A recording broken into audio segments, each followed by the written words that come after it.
In 2008, as I was doing my doctoral work, as a third-year doctoral student, I saw that most periodization studies were 8 to 12 weeks. Well, at the University of Missouri, where I was at that time, and previously at Arizona State, University of Tulsa, and Southwest Missouri, I never had 8 to 12 weeks to prepare a football team, or most sports, because they have a off-season season. What I mean by that is football has spring football practice. Baseball and softball had fall sport practice. So we would only have 4 to 6 weeks to train. I thought that let's look at using the APRE versus traditional periodization schemes and see how things came out, because I knew that we were maintaining, maybe gaining just a little bit during that period with those percentage-based schemes. So I bucked conventionality, and I talked the head strength coach into trying the APRE with a group of people.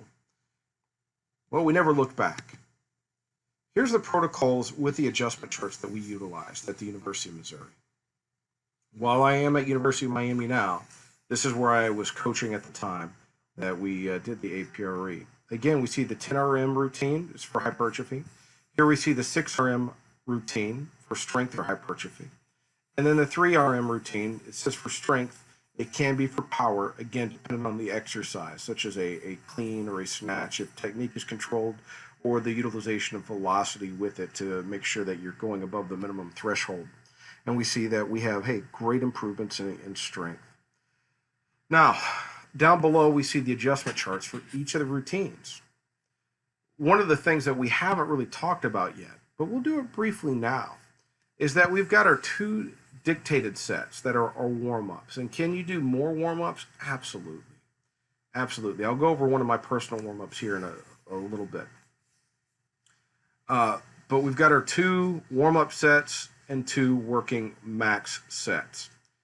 So set 3 dictates set 4, and set 4 dictates the following session. And we'll get to an example of that here shortly. Now let's talk about the APRE versus linear periodization study that came out in 2010. Whenever you get down to it, in every measure that we examined, the APRE outperformed linear periodization. So we see, and this was converted to newtons, and the change in loads was converted to newtons. So we see that we've got 90 newtons here. Well, we're looking at about a 10 kilo improvement, a little less, so it's like 8 kilos. So then we look at 200, well, that's about 95 kilos right there. Just convert it to kilos. So then then we come over here and we see bench press number of repetitions, and that's just reps. Then we see that we did 3 reps versus 1. Basically, here's the thing, is that linear periodization that we were doing over these short time periods, we were basically maintaining. We were maintaining the gains that had been made previously. With the APRE, we were actually able to see an additional progression. So if we look here, we see that if we look at percentages, about a 5% improvement for APRE and less than 1% for bench press. On the cleans, this is really a misnomer, guys. We see, oh my gosh, over 9%. Well, yes, it was. However, something that needs to be taken into account is that our technique deteriorated a little bit. So while we saw an improvement in 9%, it wasn't congruent with changes in other things. Vertical jump, we saw about an 8% improvement. The squat, 8%. And everything else you see, it's just staying about the same. The 225. Now, the 225 was a little bit different.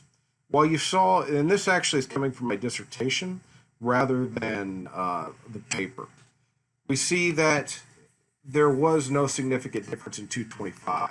Okay, why was that? Well, if you look at some of the other research that we've published since then, we found out basically that 225 was only a strength test for weaker individuals.